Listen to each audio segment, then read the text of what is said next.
City న్యూస్కు స్వాగతం. ఈ నెలకు 2,40,939 మంది పింఛన్ లబ్ధిదారులకు 102.16 కోట్ల రూపాయలు పంపిణీ చేస్తున్నట్లు జిల్లా కలెక్టర్ డీకే బాలాజీ తెలిపారు. ఈ నెలకు 2,40,939 మంది లబ్ధిదారులకు 102.16 కోట్ల రూపాయల పంపిణీ చేస్తున్నట్లు జిల్లా కలెక్టర్ డీకే బాలాజీ తెలిపారు. జిల్లా కలెక్టర్ డీకే బాలాజీ గురువారం ఉదయం 6 గంటలకే మచిలీపట్నం నగరపాలక సంస్థ పరిధిలో 6వ డివిజన్ చిలకలపూడిలో లబ్ధిదారు కొమ్మోజు విజయలక్ష్మి గృహం సందర్శించి ఆమెకు 4,000 రూపాయల వితంతు పెన్షన్ కలెక్టర్ అందజేశారు. ఈ సందర్భంగా కలెక్టర్ మాట్లాడుతూ జిల్లాలో 25 మండలాల్లో మచిలీపట్నం నగరపాలక సంస్థతో పాటు 4 మున్సిపాలిటీలు, 507 సచివాలయాలు, 4,331 మంది సచివాలయ ఉద్యోగులతో ఆగస్టు నెలకు 2,40,939 మంది లబ్ధిదారులకు 102.16 కోట్ల రూపాయలు పంపిణీకి అన్ని ఏర్పాట్లు చేసినట్లు తెలిపారు. Municipal corporation commissioner Bapiraju, municipal సిబ్బంది కలెక్టర్ వెంట ఉన్నారు. పేద ప్రజల సంక్షేమమే ధ్యేయంగా పింఛన్లు పెంపుదల చేసినట్లు రాష్ట్ర మంత్రి కొల్లు రవీంద్ర తెలిపారు. పేద ప్రజల సంక్షేమమే ధ్యేయంగా సామాజిక పింఛన్లు పెంపు చేసినట్లు రాష్ట్ర గనులు, భూగర్భ వనరులు, ఎక్సైజ్ శాఖ మంత్రి కొల్లు రవీంద్ర అన్నారు. 49వ డివిజన్ పరిధిలోని ఎస్టీ కాలనీలో ఎన్టీఆర్ భరోసా పింఛన్లు ఆయన పంపిణీ చేశారు. ఈ సందర్భంగా మంత్రి మాట్లాడుతూ 100% అంగవైకల్యంతో మంచానికే పరిమితమైన దివ్యాంగులకు ప్రభుత్వం 15,000కు పెంపు చేసిందని అన్నారు. అదేవిధంగా సామాజిక పింఛన్ నెలకు 3,000 నుంచి 4,000కు పెంపు చేస్తూ లబ్ధిదారులకు అందిస్తున్నట్లు తెలిపారు. జిల్లాలో 2.42 లక్షల మందికి ఉదయం నుంచి పింఛన్లు పంపిణీ జరుగుతోందన్నారు. కలెక్టరేట్, జిల్లాలో అన్ని ఎంపీడీఓ కార్యాలయాలలో కంట్రోల్ రూమ్లు ఏర్పాటు చేసి పింఛన్ల పంపిణీ పర్యవేక్షిస్తున్నట్లు తెలిపారు. ఈ కార్యక్రమంలో నగరపాలక సంస్థ కమిషనర్ బాపిరాజు, మాజీ పార్లమెంటు సభ్యులు కొనకళ్ల నారాయణరావు, టీడీపీ నాయకుడు బోరగడ్డ వేదవ్యాస్, జనసేన నాయకుడు బండి రామకృష్ణ, మాజీ మున్సిపల్ చైర్మన్ బాబా ప్రసాద్, గొర్రెపాటి గోపీచంద్, ఇలియాస్ పాషా తదితరులు పాల్గొన్నారు. పెన్షన్ల పంపిణీ కార్యక్రమం 1వ తారీఖు ఉదయం 6 గంటల నుంచి రాష్ట్ర వ్యాప్తంగా కూడా ఇది 2వ నెల పెన్షన్ కార్యక్రమాన్ని డిస్ట్రిబ్యూషన్ని గౌరవ ముఖ్యమంత్రి గారి ఆదేశానుసారం అన్ని ప్రాంతాల్లో కూడా దాదాపు ఇప్పటికీ 80 to 90% ఇవాళ పెన్షన్ డిస్ట్రిబ్యూషన్ కూడా అయిపోయింది.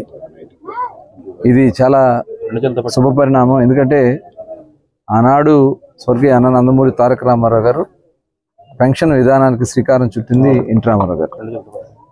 ఆనాడు 35 రూపాయలతో స్టార్ట్ అయ్యి 75 రూపాయల నుంచి తర్వాత వచ్చినటువంటి ప్రభుత్వాలు దాదాపు 20-25 సంవత్సరాల పైన కేవలం 200 రూపాయలకే పరిమితం చేస్తే తిరిగి మళ్ళీ చంద్రబాబు నాయుడు గారు 2014లో 1000 రూపాయలు చేయటం, మళ్ళీ వెంటనే దాన్ని 2,000 రూపాయలు చేయటం, 2019 వరకు కూడా 2,000 రూపాయలు చొప్పున ప్రతి ఒక్కరికి అర్హులందరికీ ఇవ్వడం కూడా జరిగింది. అట్లాగే తర్వాత వచ్చినటువంటి ప్రభుత్వం జగన్మోహన్ రెడ్డి గారు 3,000 చేస్తానని చెప్పి మాయమాటలు చెప్పి సంవత్సరం పాటు మరి అప్పుడు 200 చొప్పున పెంచుతూ చివరికి మరి సరిగ్గా కూడా సక్రమంగా ఇవ్వలేదు. గౌరవ ముఖ్యమంత్రిగా చంద్రబాబు నాయుడు గారు, అలాగే ఉప ముఖ్యమంత్రిగా పవన్ కళ్యాణ్ గారు ఆనాడు ఎన్నికల్లో ఇచ్చినటువంటి హామీ ప్రకారం ఏప్రిల్ మాసం నుంచి అధికారంలోకి వచ్చింది జూన్లో వస్తే ఏప్రిల్ మాసం నుంచే 3 నెలలు కూడా కలిపి జూలై 1వ తారీఖున 7,000 రూపాయలు అందించడం జరిగింది. 4,000 రూపాయలు పెంచిన పెన్షన్తో పాటు 3,000 రూపాయలు ఏప్రిల్, మే, జూన్ కూడా కలిపి 7,000 రూపాయలు చొప్పున గత నెలలో ఇవ్వడం జరిగింది. ఈరోజు కూడా 4,000 రూపాయలు మరి ఇంత పెద్ద ఎత్తున ఇవ్వడం, అలాగే 100% వికలాంగులైనటువంటి వాళ్ళకి 15,000 రూపాయలు ఇవ్వడం నిజంగా చాలా తృప్తిగా ఉంది. నేను ఇప్పుడే చిన్నాపురంలో ఇచ్చి వచ్చాను. ఇంజనీరింగ్ చదువుకున్నాడు పాపం బిడ్డ. ఇంజనీరింగ్ చదువుకుని జాబ్కి వెళ్తున్న సమయంలో యాక్సిడెంట్ అయ్యి పూర్తిగా అతను అవయవాలన్నీ కూడా దాదాపు 4 నెలలు కోమాలో ఉన్నాడు. కాళ్ళు చేతులు పడిపోయినాయి, మాట కూడా సరిగ్గా రావట్లా, కేవలం పాకుతో తిరుగుతూ ఉన్నటువంటి పరిస్థితి ఉంది. మరి అతనికి 15,000 రూపాయలు ఇస్తే నిజంగా అతను చంద్రబాబు నాయుడు గారిని దేవుళ్ళ కొలుస్తున్నారు. అలాగే ఇక్కడ ఈరోజు ఇప్పుడు యానాదుల కాలనీలో ఇచ్చాం. ఇక్కడ పూర్తిగా యానాదులు నిరక్షరాస్యులు, ఏమీ తెలియదు వాళ్ళకి ఇవాళ చాలా ఆనందంగా వాళ్ళందరూ కూడా. కూటమి ప్రభుత్వం పనిచేస్తూ ఉంది.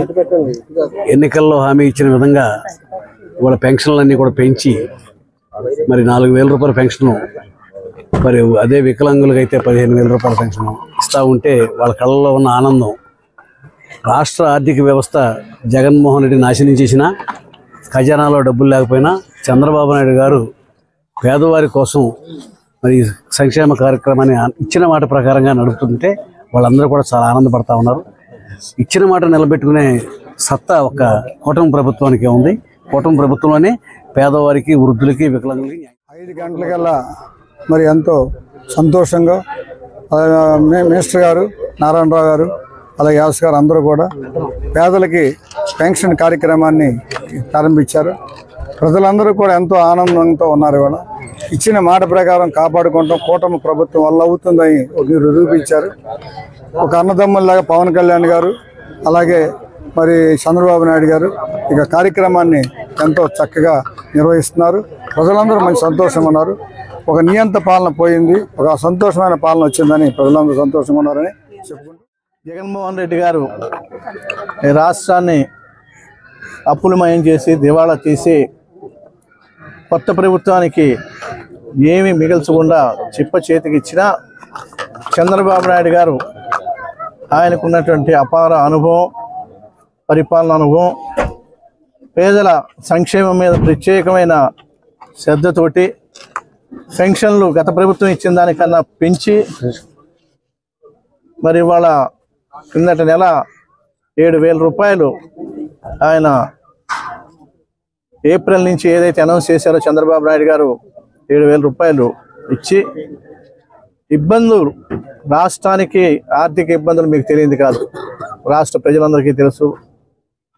ఆ ఇబ్బందులు ఉన్నా కూడా అధిగమించి పేదల సంక్షేమమే ప్రధాన లక్ష్యంగా ఇవాళ ఏ కార్యక్రమాలకి ఎలా ఉన్నా ముందు ఈ పెన్షన్స్ కార్యక్రమానికి మరి ప్రాధాన్యత ఇచ్చి 1వ తారీఖున మరి ఇవాళ పెంచిన 4,000 కానీ 6,000 కానీ 10,000 కానీ 15,000 కానీ ఇవాళ ఇస్తుంటే నేను కూడా ఇవాళ పొద్దున కంకట గ్రామంలో మరి ఫిజికల్ హ్యాండిక్యాప్డ్ ఒక ఆయన బండి మీద ఆయనకి ఇస్తుంటే చాలా ఆనందపడ్డాడు. 3,000 నుంచి 6,000 రూపాయలు నేను ఇవ్వగానే.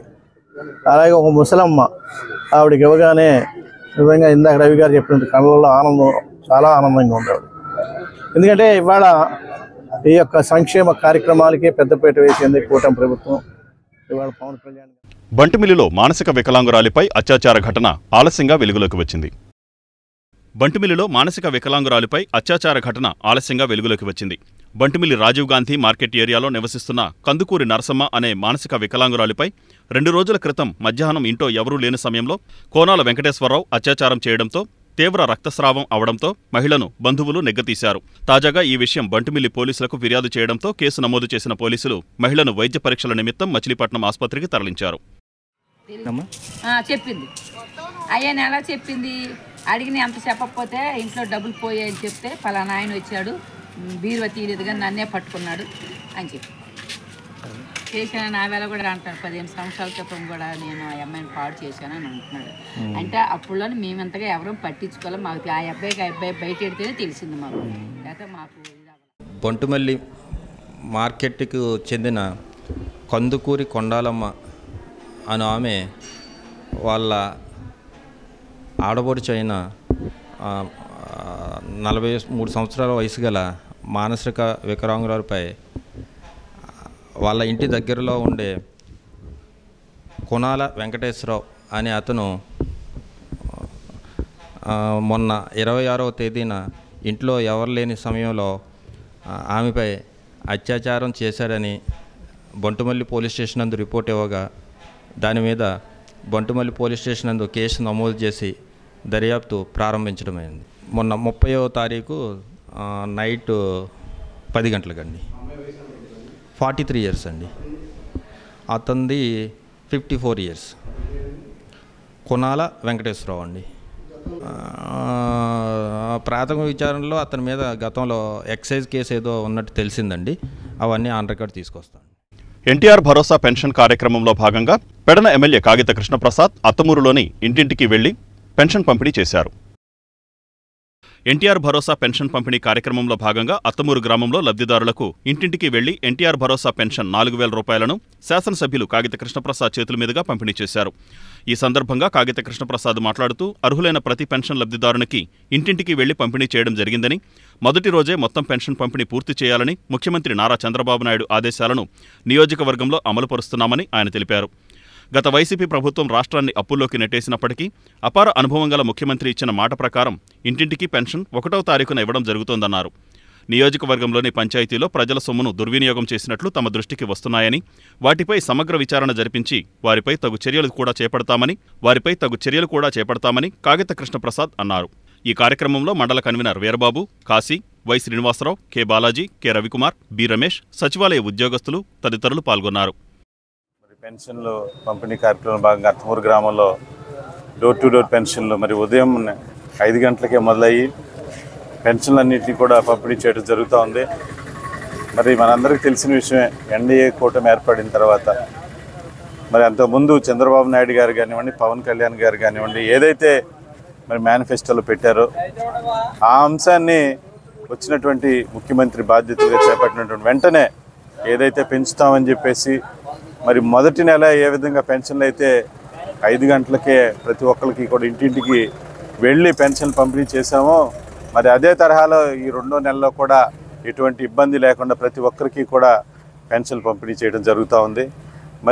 రాష్ట్రాన్ని అప్పుల పాలలోకి చేసినటువంటి గత వైసీపీ ప్రభుత్వం ఎన్ని ఇబ్బందులు గురి చేసినా కానివ్వండి, ఈ రోజున నారా చంద్రబాబు నాయుడు గారి యొక్క అనుభవంతో కానివ్వండి, ఆయన ఏదైతే ఒక మాట ఇచ్చారో ఆ మాటకు కట్టుబడి పెన్షన్దారులందరికీ కూడా ఇంటింటికే పెన్షన్లు పంపిణీ చేయడం జరుగుతూ ఉందని చెప్పి తెలియజేసుకుంటూ, ఈ రోజున ప్రతి ఒక్కరు కూడా రాష్ట్రంలో ఉన్నటువంటి ప్రజలందరూ కూడా చాలా సంతోషంగా ఉన్నారు.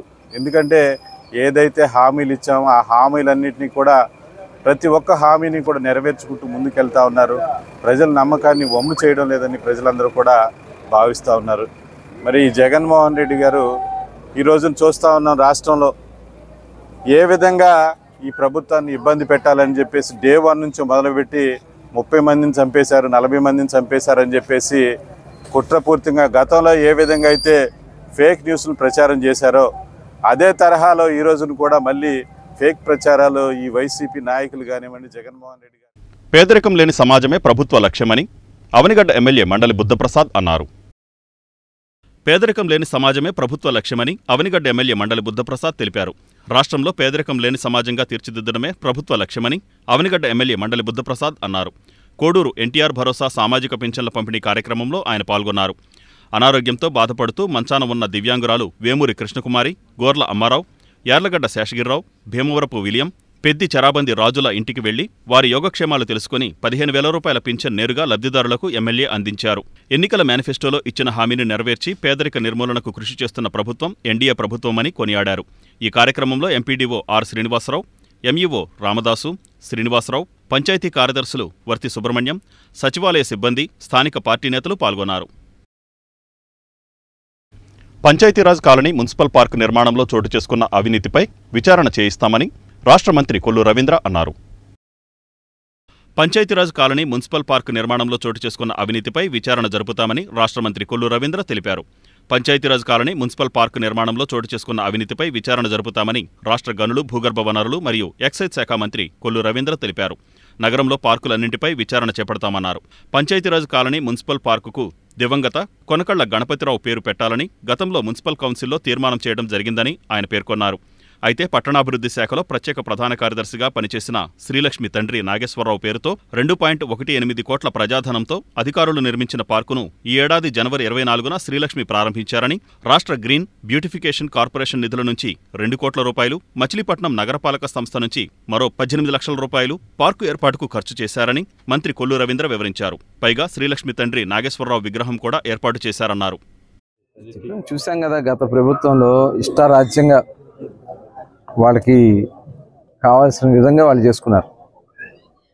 పంచాయతీరాజ్ కాలనీలో ఉన్నటువంటి పార్క్కి ఆనాడు కొనకళ్ళ గణపతి గారి పేరు మీద పార్క్లో ఆయన పేరుని నామకరణ చేయాలని, ఎందుకంటే ఆయన ఒక సంఘ సంస్కర్తగా అనేక మందికి సేవా కార్యక్రమాలు చేశారు. మున్సిపాలిటీలో తీర్మానం చేశారని బోర్డు ఉన్నా కూడా లెక్క చేయకుండా బోర్డు పీకేసి శ్రీలక్ష్మి గారి మీద ప్రేమతో, ఎందుకంటే అక్కడి నుంచి ఏదో నిధులు తీసుకొస్తారేమో అనుకున్నాం. ఆనాడు ఉన్నటువంటి ఎమ్మెల్యే గారు పేర్నాని గారు ఆవిడేదో ఖర్చు పెడతారని చెప్పారు, కానీ ఖర్చు పెట్టింది ఏమీ లేదు. మున్సిపాలిటీకి బందర్ మున్సిపాలిటీకి వచ్చింది ₹1 లేదు. పైగా ఎదురు 1,90,00,000 రూపాయలతో పార్క్ డెవలప్మెంట్ పేరుతో దోపిడీ. మేము ఆ రోజు కూడా చెప్పాం, ఈ పంచాయతీరాజ్ కాలనీలో పార్క్కి మున్సిపాలిటీలో గ్రీన్ డెవలప్మెంట్ కోసం ఉన్నాయి, దానికి ఖర్చు పెట్టుకోవచ్చు. ఇవాళ వాళ్ళ తండ్రి గారు, మీకు ప్రేమ ఉంటే స్థలం కొనుక్కోండి, ఆ స్థలంలో మీ తండ్రి గారు బొమ్మలు పెట్టుకుంటారు, ఇంకెవరు పెట్టుకోవచ్చు. కానీ ఎటువంటి ఆయన ఉద్యోగం చేసుకుని ఆయన పని ఆయన చేసుకున్నారు. మీకు నిజంగా ప్రేమ ఉంటే ఆ కార్యక్రమాలు చేయాలి, లేకపోతే ఆయన పేరు మీద మీరు ఏదైనా ట్రస్ట్ పెట్టి ఏదైనా సపోర్ట్ చేయాలి. అలాంటివి చేయకుండా ప్రభుత్వ నిధులతో ఖర్చు పెట్టి ఆయన విగ్రహం పెట్టి అధికారం ఉంది కదా అని చెప్పి ఇష్టం వచ్చినట్టు వ్యవహరిస్తే ఇవాళ ప్రజలు చూసి ఊరుకునే సమస్య ఉండదు. దీని మీద ఖచ్చితంగా విచారణ చేయించాల్సినటువంటి అవసరం ఉంది.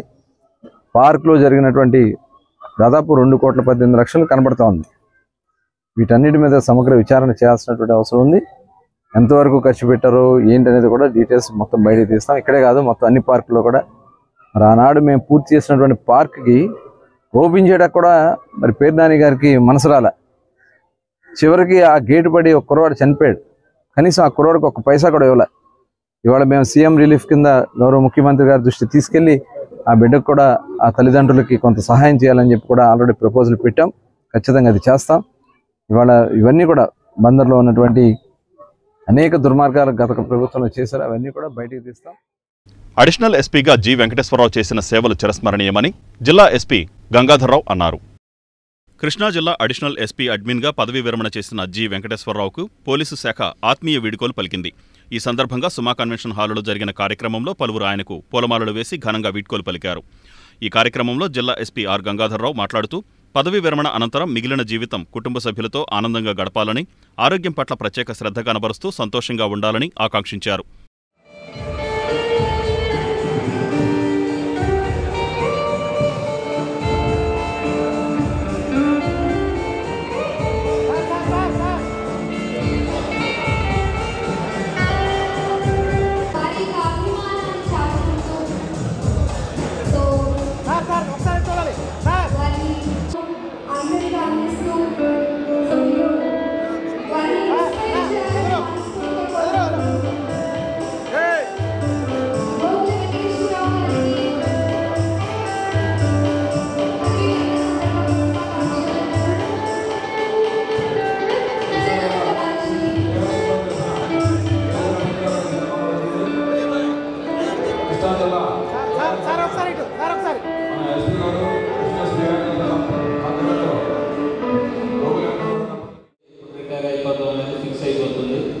దాంట్లో మనం సందేహపడాల్సిన లేదు.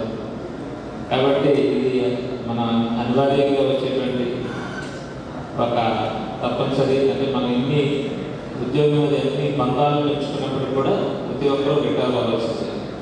కానీ పోలీస్ డిపార్ట్మెంట్లో ఒక చిన్న మచ్చ కూడా లేకుండా, చిన్న పనిష్మెంట్ కూడా లేకుండా ఏ స్థాయిలో పనిచేసినా పై ఉద్యోగికి అనుకూలంగా పనిచేస్తూ కింద ఉద్యోగుల మీద ఒత్తిడి పడకుండా కింద వాళ్ళతో చాలా చక్కగా వాళ్ళతో పని చేయించుకోవడం అనేటువంటిది ఒక ఆఫీసర్ యొక్క లక్షణం.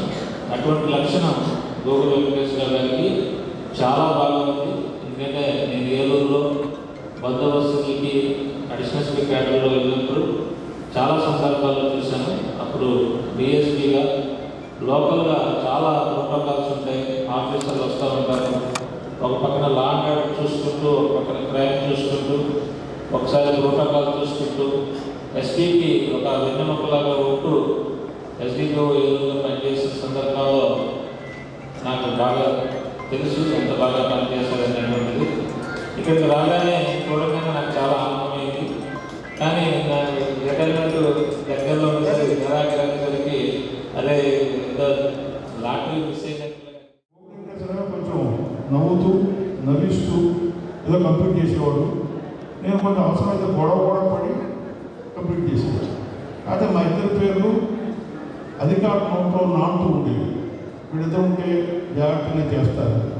మేమిద్దరం అక్కడ తిరునాళ్ళు ఎక్కువ, జాతరలు ఎక్కువ, పండుగలు ఎక్కువ. ఆ ప్రాంతంలో జోదాలు కొంచెం జోదా అభిలాషలు ఎక్కువ. వీటన్నింటినీ అరికట్టే విషయంలో కూడా మా ఇద్దరికి ప్రముఖ పాత్ర ఇచ్చేవాడు పై అధికారులు. గోగుల వెంకటేశ్వరరావు పేరు వెంకటేశ్వరరావే కానీ వెంకటేశ్వరరావు స్వామికి సంబంధించిన 2 లక్షణాలు లేవు. ఒకటి, మొదటిది భార్య విషయంగా లేదు, ఏకైక భార్య. రెండవది, మొదటి నుంచి హుండీ కూడా లేదు వెంకటేశ్వరరావు గారు. హుండీ లేని ఉద్యోగం చేశారు. వెంకటేశ్వరరావు మృదు భాష, రాముడు వారి లక్షణంలో ఒకటైన మృదు భాష, ప్రియ భాష, పూర్వ భాష కూడా మనకు కనపడితే అందరికంటే ముందు తనే పనిపిస్తుంది. ఎలా ఉన్నాడు మిగతా భాష కూడా అనవసరంగా అన్ని విషయాలు మాట్లాడేవాడు. పెడన మున్సిపల్ కౌన్సిల్ అత్యవసర సమావేశం చైర్పర్సన్ కటకం నాగకుమారి అధ్యక్షతన జరిగింది. పెడన మున్సిపల్ కౌన్సిల్ అత్యవసర సమావేశం చైర్పర్సన్ కటకం నాగకుమారి అధ్యక్షతన జరిగింది.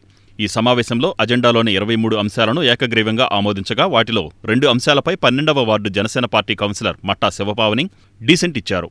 సాధారణ ఎన్నికల నిర్వహణలో భాగంగా శానిటేషన్ పనులకు మున్సిపల్ నిధులు కేటాయించారు. ఈ కేటాయింపులను అజెండాలోని 11 మరియు 12 అంశాలుగా చేర్చారు. ఈ కేటాయింపుల పట్ల శివపావని అభ్యంతరం వ్యక్తం చేశారు. కేటాయింపులతో మున్సిపాలిటీకి సంబంధం లేదన్నారు. నిధుల కేటాయింపు భద్రత రిటర్నింగ్ అధికారిదే అని ఆమె పేర్కొన్నారు. ఆర్వో నుంచి నిధులు వచ్చాకే శానిటేషన్ పనులకు కేటాయింపులు జరగాలని ఆమె పట్టుబట్టారు. అత్యవసరం అయినందున జిల్లా కలెక్టర్ ఆదేశాల మేరకు శానిటేషన్ పనులకు మున్సిపల్ నిధులు కేటాయించడం జరిగిందని కమిషనర్ వెంకట్రామయ్య పేర్కొన్నారు. తనకు సమాచారం ఇవ్వకుండా కమిషనర్ తన వార్డులో పర్యటిస్తున్నారని 19వ వార్డు కౌన్సిలర్ సిరివెళ్ల జేఎస్ ఆగ్రహం వ్యక్తం చేశారు. మాట్లాడినప్పుడు అతను చెప్తారంటే అన్నాడు కానీ ఆయన ఎక్కడా కూడా స్పందించాల. నేను చెప్పేది ఏంటంటే మన మున్సిపాలిటీకి సంబంధం లేని వ్యక్తులు అక్కడ ఎమ్మెల్యే గారు మీటింగ్లో ఏం చెప్పారు, రివ్యూ మీటింగ్లో డబ్బులు తీసుకుంటున్నారంటే ఆఫీస్కి తీసుకుంటున్నామంటే అన్నారు. ఆఫీస్ అంటే మన ఆఫీసే కదా, మనకి ఎవరికైనా రూపాయి ఇచ్చారు వాళ్ళు. మరి మన టేబుల్ వాడుకుంటున్నారు, మన కరెంట్ వాడుకుంటున్నారు, మన స్టాఫ్ వాడుకుంటున్నారు. అసలు మున్సిపాలిటీకి సంబంధం లేని వ్యక్తులు రిమార్క్ ఏమో మనకి. దానివల్ల ఏమవుతుంది, పాలకవర్గం మీద పడుతుందిగా. మరి ఎమ్మెల్యే గారి దృష్టిలో మనం దోషపోయాక ఈ దోషం చేస్తున్నారని అసలు ఆ వెబ్మాలో ఎవరు ఉంటారో, ఎంతమంది ఉంటారో కౌన్సిల్ ఎవరికి తెలియదు, ఏదన్నా ఆ గ్రూప్ కూడా తప్ప. మరి అలాంటి వాళ్ళు మనకు అవసరం ఏం లేదు కదా. తీసేయండి, తీసేసి ఆ టేబుల్ వేరే వాళ్ళకి కేటాయించండి. పైన ఏరి గారి కింద పెట్టండి అవసరం అయితే. అది మాత్రం ఇమీడియట్లీగా తీయించండి. మనకు సంబంధం లేని వాళ్ళు ఎప్పుడో ఇక్కడ వచ్చి వాళ్ళ ద్వారా మనం ఇబ్బంది పడతామని అవసరం. తర్వాత ముఖ్యంగా చెప్పేది ఏంటంటే సభ్యులందరికీ కూడా కమిషనర్ గారు వచ్చిన తర్వాత మన పెడల పట్టణంలో పొద్దున్నే బాధ్యతగా ఆయన స్టాఫ్ అందరిని తీసుకుని ఈ రోజులో ఉన్నటువంటి పరిస్థితి చూస్తే నేను చేయలేనేమో అనిపించే పరిస్థితి. ఎందుకంటే ట్రాక్టర్ లేవు. ఇది కాబట్టి రెవెన్యూ అధికారులు ఏమైనా కారణాలు దీని ద్వారా తెలిసి ఉన్నదా లేదా అని చైర్పర్సన్ ద్వారా కోరుకుంటున్నాం. ఎందుకంటే రెండవది, గతంలో 2014-19 కౌన్సిల్ ఉన్నప్పుడు పెడన మున్సిపాలిటీకి సంబంధించిన ఆస్తులు, అది చెరువులు కానివ్వండి, ఖాళీ ప్రదేశం కానివ్వండి, ప్రతిదీ కూడా సర్వే చేసి, ఎందుకంటే అప్పట్లో ఏముందంటే ఒక చెరువు 4 ఎకరాలని, ఒక చెరువు 3 ఎకరాలని, ఒక చెరువు 10 ఎకరాలని అట్లా విస్తీర్ణం మనం చెప్పుకురావడం జరిగింది. కానీ మన రెవెన్యూ రికార్డు, మన రికార్డు ప్రకారం 5 ఎకరాలు ఉండొచ్చు, 10 ఎకరాలు ఉండొచ్చు, ఎగ్జాంపుల్ చెప్తున్నాను. కానీ ఫీల్డ్ మీద అంత ఉన్న పరిస్థితి లేదని చెప్పి అప్పట్లో చాలా మంది పాటదారులు గత కౌన్సిల్లో తీసుకురావడం జరిగింది. ఇలాంటి కారణాలు ఏమన్నా, చెరువులు తక్కువగా ఉండి ముందుకు వచ్చి పాట పాడటం వల్ల నష్టం వచ్చే విధంగా ఉండే రావట్లేదా అనేది ఏమన్నా కారణాలు మనకు తెలుసుయా? ఎందుకంటే గతంలో సర్వే చేయడానికి అన్ని ప్రభుత్వ ఆస్తులకి చెరువులకు సంబంధించి చలన కూడా మేము కట్టాం. చాలా మంది ఉన్న సీనియర్ కౌన్సిల్ చాలా మంది కూడా తెలుసు, చలన కూడా కట్టాం. వారు టౌన్ ప్లానింగ్ విభాగం వారు ఆ చలాన్ని కట్టి అట్లాగే ఉంచారా, ఏమన్నా ఫీల్డ్ మీదకి వెళ్ళి సర్వే చేయించడానికి ఏమైనా ప్రయత్నించారా అని గౌరవ చైర్పర్సన్ ద్వారా అధికారులు సమాధానం చెప్పాల్సిందిగా కోరుచున్నాను. రెండు అడిగింది. ఎందుకంటే కారణాలు రెవెన్యూ విభాగానికి ఏమైనా తెలిసి ఉన్నాయా లేదా? ఎందుకంటే మనం ఎట్టి పరిస్థితుల్లో దానికి మన నుంచి ఎటువంటి ఇబ్బంది లేకపోతే ఎదుటివారు ఎంతకైనా సరే పోటీ పడి పాట పాడి ఇంతకుముందు 22 వరకు కూడా తీసుకున్నారు. మరి గత ఈ కౌన్సిల్ లో ఇప్పుడు 6 గారు ఇస్తున్నారని చెప్పినప్పుడు మీరు ఎందుకు పెట్టాలి? 2,39,000 రూపాయలు మాకు ఇస్తామన్నారు. అదే ఆ అమౌంట్ రానివ్వండి, రానివ్వకుండా ముందుగానే జనరల్ ఫండ్ లో అంటే ఇంకా ఆయన ఇవ్వాలని మీరు ఫిక్స్ అయ్యారనమాట. అంటే జనరల్ ఫండ్ నుంచి వాడుతున్నారు అంటే అది రాదనే మీరు ఫిక్స్ అయ్యి జనరల్ ఫండ్ నుంచి వాడదామని చూస్తున్నారు. కరెక్ట్ గా చెప్పారు. ఇప్పుడు మీరు ఇవ్వని ఆర్ఓ గారు ఇవ్వరు, మీరు ఇవ్వండి అని చెప్పారు కరెక్ట్ గా. కలెక్టర్ గారి మీటింగ్ లో ఫెడరల్ మున్సిపల్ కమిషన్ మీరు ఏర్పాటు చేసి డబ్బులు శాంక్షన్ చేస్తామన్నారు. అవును, శాంక్షన్ చేస్తా ఉన్నారు కదండి, వెయిట్ చేయాలి కదా మనం. ఇప్పుడు 3 నెలలు అయింది. ఇప్పుడు 3 నెలలు అయింది. ఇప్పుడు 3 నెలలు అయిందని చెప్తున్నారు. 3 నెలలకి కాకపోకుండానే బిల్స్ లాంగ్ పెండింగ్ బిల్స్ బోల్డ్ ఉన్నాయి. ఇప్పుడు కాంట్రాక్ట్ మీద మనం ఇవ్వాల్సింది అవి కూడా ఇచ్చేస్తారా? ఇలాగే మేడం ఇది చాలా హీనమైన పని, లెటరింగ్ తీసేసి హీనమైన పని. పని ఏది అన్నది కాదండి, మనకి ఇష్టమయ్యే వేశారు ఎలక్షన్ మనకి ఇష్టమయ్యే వేశారు కానీ ఇప్పుడు కాంట్రాక్ట్ చేసుకున్నారు కానీ ఇదేమి మీ ఇష్టమేం చేసుకోలేదు కదా. ఇప్పుడు కాంట్రాక్ట్ పిలిచే చేసుకున్నారు ఎవరైనా సరే. మీరు పని గురించి చెప్పొద్దండి, పని గురించి చెప్పాలంటే హీనంగా ఉంటే అది కాదు. ఈ వార్తలు ఇంతటితో సమాప్తం. నమస్కారం.